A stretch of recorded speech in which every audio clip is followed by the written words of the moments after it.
Хакім Абай атамыздың сөзі бар екен ғой. Өлсем орным қара жер сіз болмай ма? Біреуге ерте, біреуге кеш болмай ма дейді. Қараңызшы.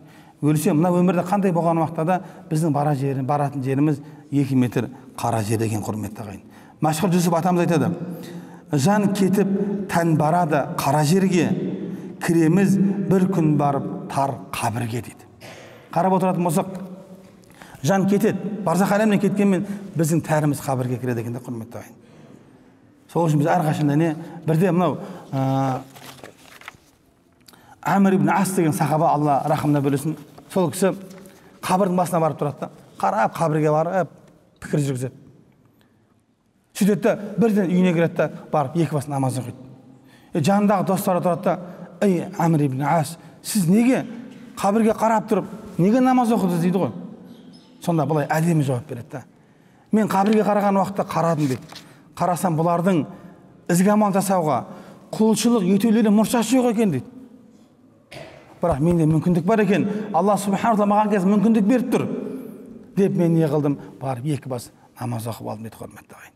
Сол үшін бұл қабір деген нәрсе бізге ақыретті ескертеді екен, құрметті ағайын. Және бір ескертетін нәрсе, марқұмдарды балағаттауға, оларды жаман нәрселермен еске алуға болмайды екен. Қазақ халқы баршамызға белгілі, егер біреу қайтыс болған болса не деп айтады? Қандай адам еді дейді. Қандай адам болса да барша халық жақсы адам еді деп айтады. Сол үшін кейде біз отырамыз да жер хабар айтпасын деп бүкіл айырын айтамыз ғой. Ол болмайды екен, құрметті ағайын. Өйткені пайғамбарымыз саллаллаху алейхи ва саллям хадисінде келеді: ла тасуббул амуат, марқұмдарды неғыңдар, боқтамаңдар, оларды сөкпеңдер, жамандамаңдар, өйткені олар өздерінің бұрынғы жасағандарына оралды дейді. Бұл айтқан уақытта, құрметті ағайын, неге біреу мына өмірде бір жамандық істеген болса, өмірден өткен болса не, оның жамандығын айтудың ешқандай керегі жоқ. Өйткені ол жасаған әрбір амалына жауап беретін орынға барды дейді.